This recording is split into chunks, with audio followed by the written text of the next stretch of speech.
ब्रह्मा, विष्णु, महेश ये अजर अमर हैं। उनकी कभी जन्म या मृत्यु नहीं होती। वही तो सृष्टि के रचनहार हैं। उनका कभी विनाश नहीं होता। वो ही जगत के पालनहार हैं। वास्तव में परमात्मा तो निराकार है। यदि आप अपने जीवन में सुख प्राप्ति चाहते हो तो एकादशी का व्रत कीजिए, श्राद्ध निकालिए।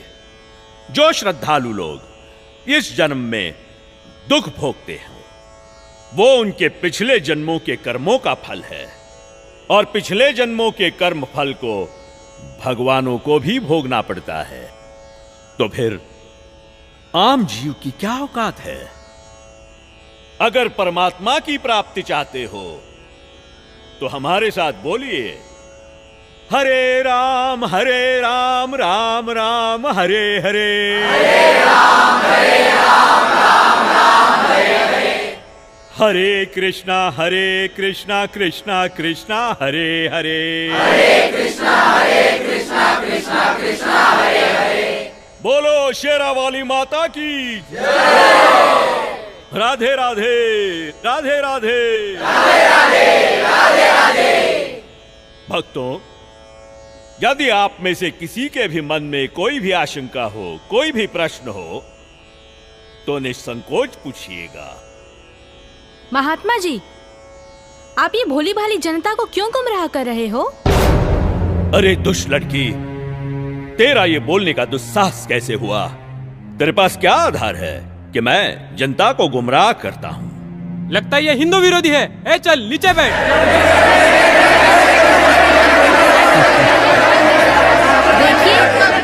देखिए, हमारी इसी सोच की वजह से इन धर्मगुरुओं ने हमें गलत दिशा प्रदान की है।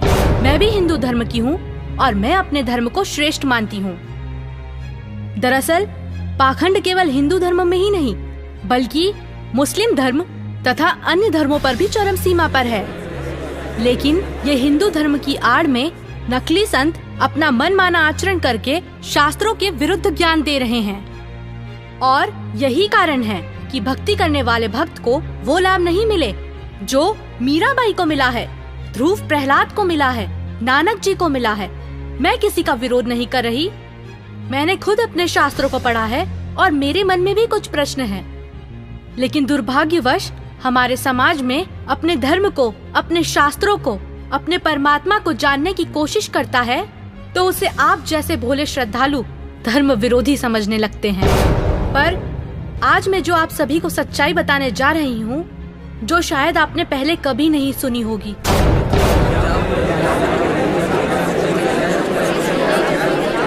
ज्यादा बात मत बना लड़के। तेरे पास क्या प्रमाण है? बताती क्यों नहीं? महात्मा जी, थोड़ा धीरज रखिए और सुनिए।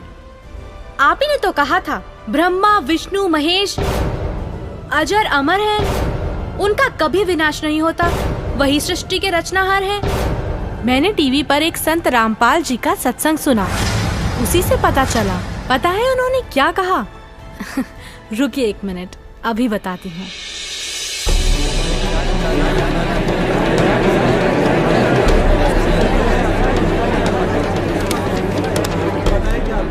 श्रीमद् देवी भागवत पुराण, जिसके तीसरा स्कंद अध्याय 5 पृष्ठ 123 पर लिखा है कि मैं विष्णु, ब्रह्मा तथा शंकर तुम्हारी कृपा से विद्यमान हैं। हमारा तो आविर्भाव, जन्म तथा तिरोभाव मृत्यु होती है।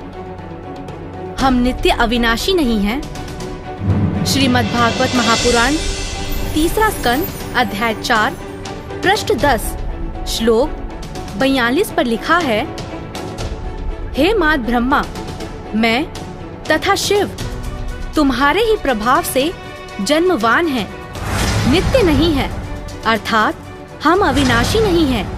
ये श्रीमद् देवी भागवत देखिएगा, सचित्र मोटा टाइप हिंदी, गीता प्रेस गोरखपुर से प्रकाशित है। और परमात्मा चाहने वाले हिंदुओं के घरों पर लगभग रखी पाओगी। ये है संक्षिप्त श्रीमद् देवी भागवत सचित्र मोटा टाइप, केवल हिंदी। प्रकाशक हैं हनुमान प्रसाद पोदार, चमनलाल गोस्वामी, और गीता प्रेस गोरखपुर से प्रकाशित है। 123 पृष्ठ, तीसरा स्कंद, संक्षिप्त देवी भागवत। तुम शुद्ध स्वरूपा हो, ये सारा संसार तुम ही से उद्भासित हो रहा है। मैं ब्रह्मा और शंकर हम सभी तुम्हारी कृपा से विद्यमान हैं। हमारा आविर्भाव माने जन्म, तिरोभाव माने मृत्यु हुआ करता है। हमारा तो जन्म मृत्यु होता है, केवल तुम ही नित्य हो, जगत जननी हो, प्रकृति और सनातनी देवी हो। अब ये क्या सिद्ध हो गया इस थोड़ी सी पंक्तियों में? ब्रह्मा विष्णु महेश की जन्म मृत्यु होती है। तो बताओ महाराज जी, अब आपके पास क्या जवाब है? आप ही ने तो कहा परमात्मा निराकार है। हाँ, तो गलत क्या कहा? परमात्मा तो निराकार ही है, और यही हमारे वेद शास्त्र कहते हैं। महात्मा जी, आप बिल्कुल झूठ बोल रहे हैं। शास्त्रों में कहीं नहीं लिखा कि परमात्मा निराकार है। शास्त्रों में क्या लिखा है ये मैं आपको बताती हूँ, जो कि मुझे संत जी के प्रवचनों द्वारा पता चला। अब ऋग्वेद मंडल नंबर 9 सूक्त 82 में कति कंसेप्ट क्लियर हो जाएगा। ऋग्वेद मंडल नंबर 9 सूक्त 82 और मंत्र नंबर 1 में क्या कहा है? वह है जो सर्वोत्पादक प्रभु, यानी सबकी उत्पत्ति करने वाला, 6 दिन में सृष्टि रच के 7वां दिन तख्त पर बैठने वाला, प्रकाश रूप सद्गुणों की वृष्टि करने वाला, पापों का हरण करने वाला, वह राजे, ये संस्कृत है, इसका अर्थ है राजा के समान। राजा के, ये 269 पृष्ठ पे है राजा के, और इधर देखो 270 पृष्ठ पे, 270 पृष्ठ पे राजा के समान दर्शनीय है, देखने में राजा के समान है, तख्त पर विराजमान है, सिर पर मुकुट है उसके, और वह पृथ्वी आदि लोकांतरों के चारों ओर शब्दमान हो रहा है। वह वर्णीय पुरुष को, अच्छी आत्मा को, जो दृढ़ भक्त है उसको पवित्र करता हुआ प्राप्त होता है।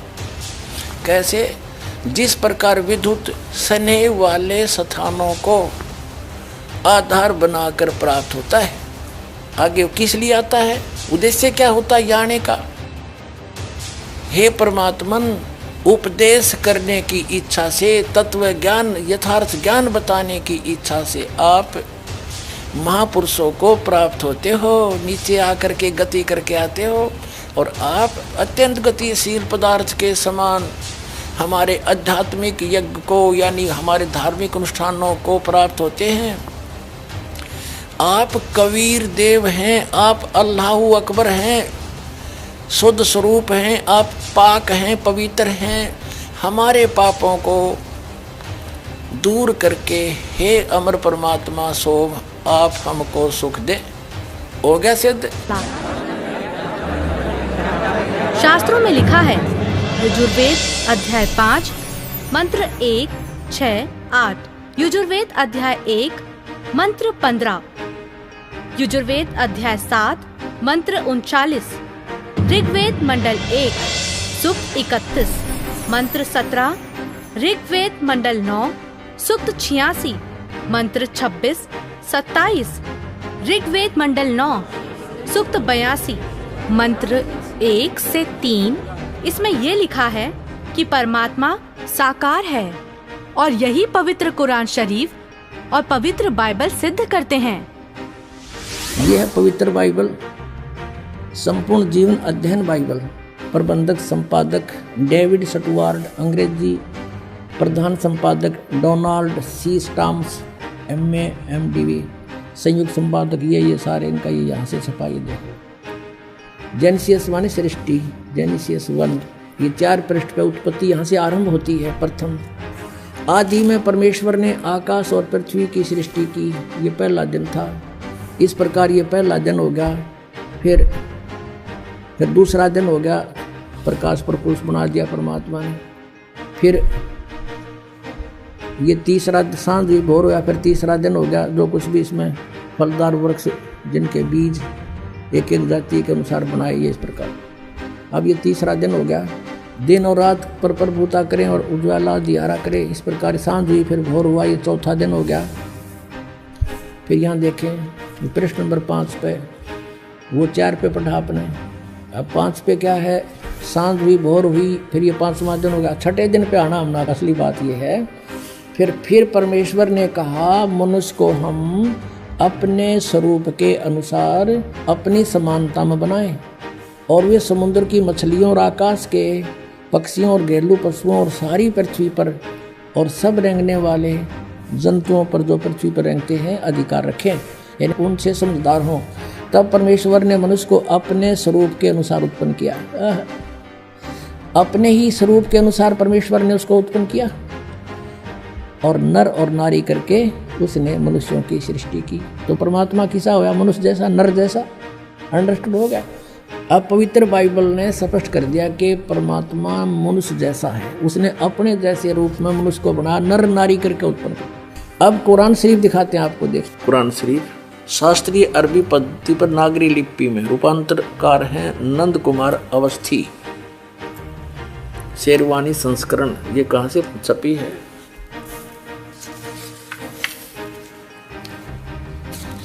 ये वही लिखा कि वो इस्लामी किताब, इसमें कोई संदेह की गुंजाइश नहीं है।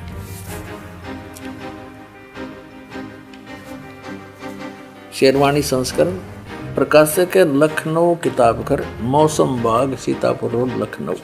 हम यहाँ पढ़ेंगे, हिंदी पढ़ेंगे। सूरत फुरकानी 25 607 पृष्ठ पे यहाँ देखिए 59 नंबर आयत में, सूरत फुरकानी 25 में, जिसने आसमान और जमीन और जो कुछ उनके बीच में है सबको 6 दिन में पैदा किया और फिर तख्त पर जा विराजा। अब इससे सिद्ध हो गया कि दोनों पवित्र सदग्रंथों ने रल मिलकर ये सिद्ध कर दिया कि परमात्मा मनुष्य जैसे शरीर युक्त है, मनुष्य जैसा साकार है।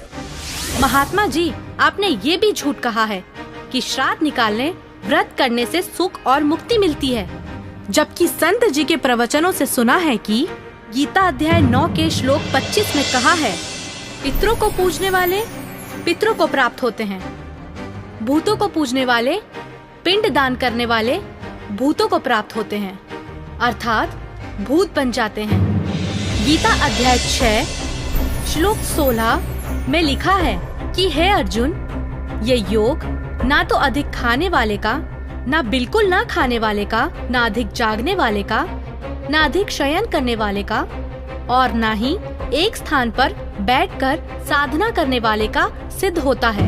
गीता अध्याय 16 श्लोक 23-24 में कहा है कि शास्त्र विधि को त्याग कर जो साधक मनमाना आचरण करते हैं, उनको ना तो कोई सुख होता है, ना कोई सिद्धि प्राप्त होती है, तथा ना उनकी गति अर्थात मोक्ष होता है। अरे क्या चल क्या रहा है इस लड़की का? अरे कोई तो रोको उसे। ये लड़की सही बोल रही है।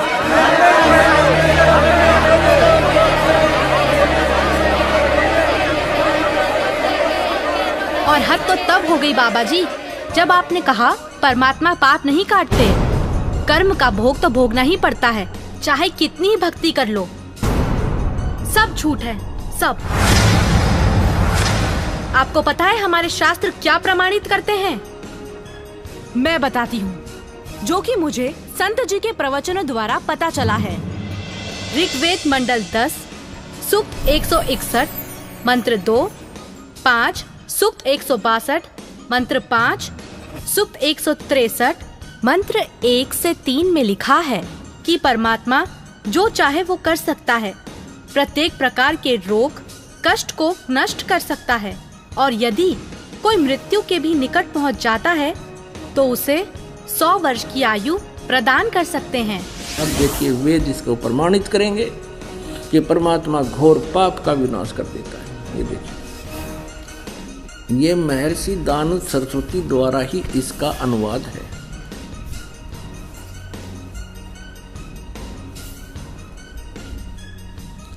प्रकाशक हैं सर्वदेशिक आर्य प्रतिनिधि सभा 2/5 महर्षि दान भवन रामलीला मैदान नई दिल्ली से। यजुर्वेद आर्य भाषा भाष्य संपूर्ण 40 अध्याय महर्षि दानंद सरस्वती कृत यानी दानंद जी के द्वारा इनका अनुवाद है। मुद्रक है Prince offset printers 1510 Pataudi house Daryaganj नई दिल्ली से। अब देखिएगा यजुर्वेद के 8वें अध्याय का 13वां मंत्र स्पष्ट करेगा। ये 8वां अध्याय और 241 पृष्ठ पे 8वें अध्याय का 13वां श्लोक। इसमें क्या लिखा है कि देव कर्तस्य एनस्य अवजनमसि, मनुष्य कर्तस्य एनस्य अवजनमसि, पितृ कर्तस्य एनस्य अवजनमसि, आत्म कर्तस्य एनस्य अवजनमसि। एनस्य एनस्य घोर एनस्य एनस्य माने अपराध के अपराध यानी घोर पाप के भी। अब आपको इसका यहाँ दिखाते हैं 242 पृष्ठ पर इन्हीं का अनुवाद किया हुआ। ये 242 पृष्ठ पे।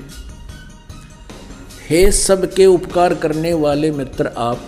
अब यहाँ इसने मित्र शब्द प्रयोग कर दिया, यहाँ परमेश्वर ना लिखा, क्योंकि इसको पता था वेदों को पढ़ने वाला मुझ पर पूरा विश्वास करेगा, और मैंने यहाँ लिख दिया मित्र, तो वो ये समझेगा कि मित्र के बारे में लिखा है, भगवान के बारे में नहीं, इसलिए इसको पढ़ पढ़ा कर आगे चल पड़ेगा। आप दान देने वाले के अपराध के अवजनम, एनस्य माने अपराध के, अवजनम माने विनाश करने वाले, असी माने हो, मनुष्य कर्तस्य साधारण मनुष्यों के किए हुए, एनस्य माने अपराध के, अवजनम माने विनाश करने वाले हो। पितृ कर्तस्य पिता के किए हुए, एनस्य माने अपराध, ये अपराध ही लिखना चाहिए था, विरोधासन लिखा है। अच्छी प्रकार हरने वाले हो, नाश करने वाले हो। अपने किए हुए, एनस्य माने पाप के, एनस्य कहो, एनस्य का अर्थ पाप कहो, एनस्य माने अपराध कहो, एनस्य माने अपराध या पाप एक ही अर्थ होता है। एनस्य माने पाप के दूर करने वाले, अवजनम माने नाश करने वाले, अवजनम विनाश करने वाले हो, अवजनम माने विनाश करने वाले हो। एनस्य एनस्य अधर्म के अधर्म यानी घोर पाप के भी, अवजनम माने नाश करने वाले हो। अब जानता हुआ मैं जो कुछ भी अधर्म आचरण किया करता हूँ या करूँ, अनजान में जो कुछ भी किया करता हूँ वह करूँ, उस सब एनस्य माने अपराध के, पाप के, दुष्ट आचरण के नहीं, पाप के आप अवजन माने नाश करने वाले हो। और महात्मा जी, आपको तो ये भी नहीं पता पूर्ण परमात्मा कौन है। अच्छा लड़की, तो तुम ही बताओ कौन है पूर्ण परमात्मा? पूर्ण परमात्मा, पूर्ण परमात्मा वो है जिसने सृष्टि की रचना की है। उस परमेश्वर का नाम है कबीर। मैं आपको प्रमाणित करती हूँ, जो कि मुझे संत जी के प्रवचनों द्वारा पता चला है। प्रमाण 1, पवित्र यजुर्वेद अध्याय 29 मंत्र 25। जिस समय भक्त समाज को शास्त्र विधि त्याग कर मनमाना आचरण कराया जा रहा होता है, उस समय कबीर देव तत्व ज्ञान को प्रकट करता है। प्रमाण 2, पवित्र सामवेद संख्या 359 अध्याय नंबर 4 के खंड नंबर 25 का श्लोक नंबर 8, जो कबीर देव तत्व ज्ञान लेकर संसार में आता है, वह सर्वशक्तिमान है तथा काल के कर्म रूपी किले को तोड़ने वाला है, सर्व सुखदाता है तथा सर्व के पूजा करने योग्य है। ऋग्वेद मंडल 9 सूक्त 86 मंत्र 17। ऋग्वेद मंडल 9 सूक्त 86 मंत्र 18। ऋग्वेद मंडल 9 सूक्त 86 मंत्र 19। ऋग्वेद मंडल 9 सूक्त 86 मंत्र 20। अथर्ववेद कांड नंबर 4 अनुवाक नंबर 1 मंत्र नंबर 7। मुस्लिम धर्म के पवित्र शास्त्र कुरान शरीफ सूरत फुरकानी 25 आयत 52 से 59 में लिखा है कि कबीर परमात्मा ने 6 दिन में सृष्टि की रचना की तथा 7वें दिन तख्त पर जा विराजा। जिससे परमात्मा साकार सिद्ध होता है। राग तिलंग महला 1, पंजाबी गुरु ग्रंथ साहिब, पृष्ठ नंबर 721। बाइबल में भी लिखा है, सृष्टि की रचना परमात्मा ने की, जिनका नाम है कबीर।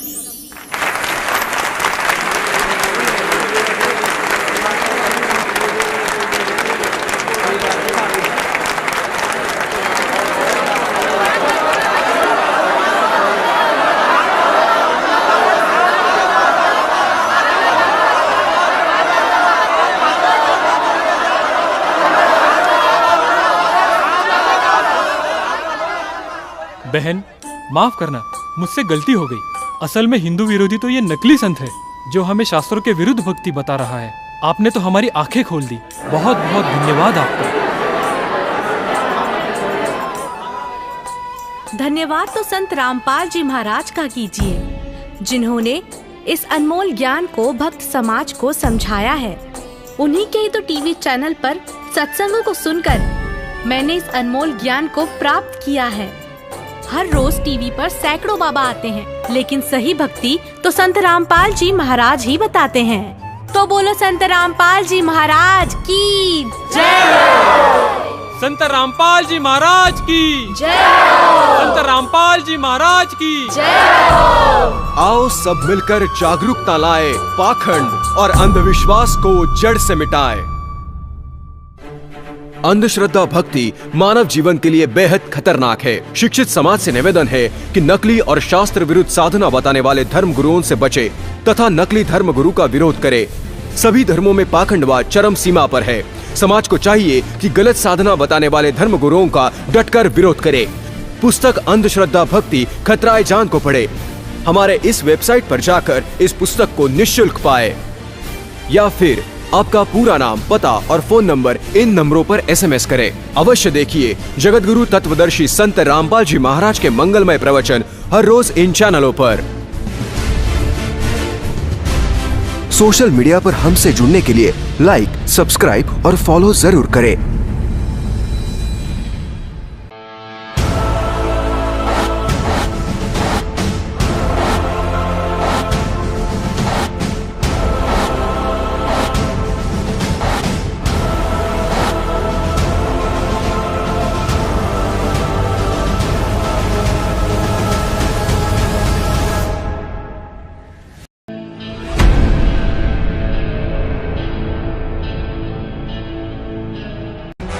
भारत के सभी राजनेताओं, स्वामियों, धर्मगुरुओं और शंकराचार्यों को मुसलमान धर्म के प्रवक्ता डॉक्टर जाकिर नायक की खुली चुनौती।